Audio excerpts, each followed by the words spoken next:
Hello friends, this blog channel আপোনালোকক সকলোকে welcome জনাইছো। তো যেহেতু বাগ আদিছে বুলি কোৱা কাৰণে এপাক আহিলো। তামোল বাগানটো গোটেই বেৰাকেইটা পুৰা বৰবাদ কৰি দিছে। কোনে কৰিছে কোনে কৰা নাজানো আৰু লগতে তামোলকেইটা অকমান এক সাইডে ভাল হৈছে আৰু এক সাইডে একদম বেয়া হ'ল। তো হেনাখনে গৰু আহি গৰুৰ ছাগলী সোমাই আছিল গোটেই খাই কৰি পেলালে বুলি ক'ব লাগিব। তাকো মানে গৰু ছাগলী খোৱাটোটো হেতু লাষ্টিং নহ'ব আৰু সেইকাৰণে বেটাৰ নতুন এটা লগাব লাগিব নেক্সট ইয়াৰ। মাৰ্চ এপ্ৰিল মানত লগাই দিম আৰু 100-150 জোপা মান লগালে হৈ যাব। গাহৰিটো চিফ্ট নকৰা আগতে বেৰাকেইটা মাৰি লওঁ, কাৰণ নানা ধৰণৰ মানুহ অহা যোৱা কৰে এই চাইডত। তাৰপিছত আৰু চাইডত নেট লগাব আছে, এই চাইডে নেটটো 10-12 ফুটমান হ'ব। তাৰপিছত আৰু এই চাইডটো এতিয়া নলগালে হ'ব, কিন্তু হ'লেও লগাই থ'লে বেছি ভাল হ'ব বেৰাটো। কেলে কি no one knows about future বুলি কয় নহয়। ধানো ওলাইছে আৰু 1 মাহ আৰু 1.5 মাহ পাছত কাটিবলৈ হ'ব আৰু সেই টাইমৰ কাৰণে পুৰা প্ৰিপেয়াৰ হৈ থাকিব লাগিব। বাৰী ডাঙৰীয়া পূজাটো কৰাৰ পাছত গাহৰিটো চিফ্ট কৰিম, তাৰপিছত ধান কটাটো আৰম্ভ কৰিব লাগে। আমাৰ বছৰত এবাৰ কৰিবলগীয়া হয় খেতিত। তো সেয়া আৰু আজি দিনৰ দিনটো বাঁহ কাটি আছে। তো লাষ্ট 4-5টা মান কাটিব বাকী আছে আৰু এই চাইডতে মামাই মানে কাটাটো টানি আছে আৰু ফাইনেলি কাটা কমপ্লিট হ'ল। ইয়াত আছে 50ডাল বাঁহ। The next morning. তো এয়া চাওক ধানকেইটা গোটেই পৰি আছে। কুকুৰাৰো পুৰা খাই আছে, তো সেইকাৰণে আনিছোঁ নেট। তো নেটটো লগাব লাগিব চাইডে। মামাই ইয়াত বাঁহ কাটি আছে মানে বেৰা দিবলৈ কাৰণে আৰু তো কাটাটো সম্পূৰ্ণ হোৱা নাই, অহা কাইলৈও কাটিব লাগিব। নিজৰ ধান প্ৰটেক্ট কৰিবৰ কাৰণে ধুনীয়াকৈ লগাই দিলোঁ নেট। তো এয়া চাওক, তো আহিছোঁ এয়া চাওক তামোল বাৰীত কি ধুনীয়া হৈছে এই চাইডত।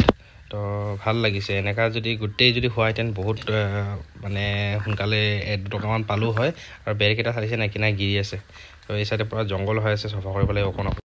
জংঘলটো অকণমান চফা কৰিছোঁ বুলি চাওক না, কাপোৰত গোটেই বনগুটি লাগি শেষ। বহুত দিনৰ মূৰত আজি জংঘল চফা কৰিলোগৈ। বহুত দিন বুলি বেছি দিনো হোৱা নাই, 3 মাহ 4 মাহ হৈছে নেকি। তো সেইদিনা দৰৱ মাৰিছিলোঁহে। এতিয়া আকৌ জংঘলকেইটা বহুত ওখ হ'লে নহয়। এই তামোল বাগানটো ডাবুল খুৰ মাৰিব দিম, তেতিয়া জংঘলটো কম উঠিব আৰু পুৰা একদম হাৱাত টাইট হৈ গৈছে। আৰু এতিয়া অকণমান দেখি পাইছোঁগৈ এই পাৰ্টকেইটা যে অলপ আগত কৈছিলোঁ যে বহুত মজা হৈ আছে, আৰু এই মুঠা হৈ গৈছে আৰু এতিয়া। আৰু এই পাৰ্টটোহে একদম কোফা লাগি আছে। তো ঠিকেই হৈ আছিলে কেইদিনমান আগত। ইয়াতে বেৰাটো ভাঙাৰ কাৰণে পুৰা গৰু ছাগলী চব মেৰি থৈ দিছিলে, এই বৰবাদ হৈ গ'ল এই পাৰ্টটো। এতিয়া আকৌ নতুনকৈ পাত গজিব লৈছে। গৰু ছাগলী খোৱা বস্তু কেতিয়াবা গছ-গছনি ডাঙৰ হ'ব, কেতিয়াও নোৱাৰেগৈ। তো যিমানখিনি পাৰে আজি চফা কৰিলোঁ, আৰু লগতে বেৰাটো মৰাৰ পাছত আকৌ নতুনকৈ ৰুব লাগিবগৈ। এই আৰু মেইনটেনেঞ্চ দি থাকিবলগীয়া হয়। আৰু তামোল ৰোৱাটো এবাৰ লগোৱাৰ পাছত বহুত টকা পায় বুলি কয়, কিন্তু ইমান সহজ নহয়, মেইনটেইন কৰি থাকিবলগীয়া হয়। নিজে যদি পাৰে নিজে কৰি থাকিলে হ'ল, বেলেগ আশা কৰি লাভ নাই।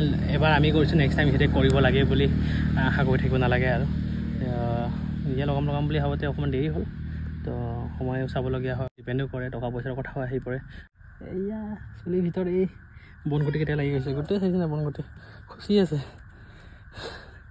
চাওঁতে এতিয়া 12 বাজিব। এইটো টুপিটো লাগিছে, চুলিটো সোমাইছে, কোনো উপায় নাই। এয়া চুলিটো পূৰা লাগি গৈছে। সেয়াই আৰু কাইলৈৰ পৰা বেৰাটো মাৰিব আৰু ইয়াত। আহি পালোঁ তামোল বাগানলৈ, আৰু বেৰা মাৰা হৈ আছে। ইমানলৈ কমপ্লিট হৈ গ'লে হৈ যাব। মানে কি হয়, মই সেইকাৰণে আহিছোঁ, মানে হাজিৰাটো অকণমান বাচি যাব।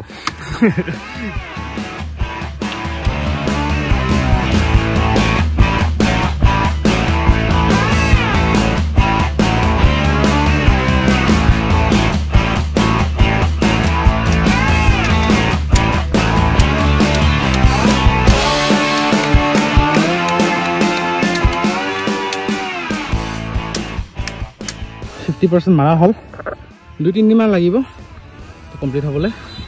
এই আৰু বেৰা মাৰাকৈ আপোনালোকৰ ওপৰা অকণমান দেখালোঁ। ৰাতিপুৱাৰ পাছবেলা কৰিম বুলি ভাবিলোঁ, আৰু অকণমান এক্সাৰচাইজো হৈ যাব, অকণ হাজিৰা বাচি যাব বুলি। আৰু কেতিয়াবা সেইবোৰ বস্তু শিকিবও লাগে। আৰু 2 দিনমানৰ ভিতৰত হৈ যাব। আৰু এইকেইটা তামোলকেইটাতো খতমে হ'ল, ভালকৈ দেখাই দিওঁ আপোনালোকক। এইকেইটা পৰা ডাঙৰ হ'বলগীয়া, এইকেইটা খতম। ইমানে আজিৰ video'. Bye bye and take care.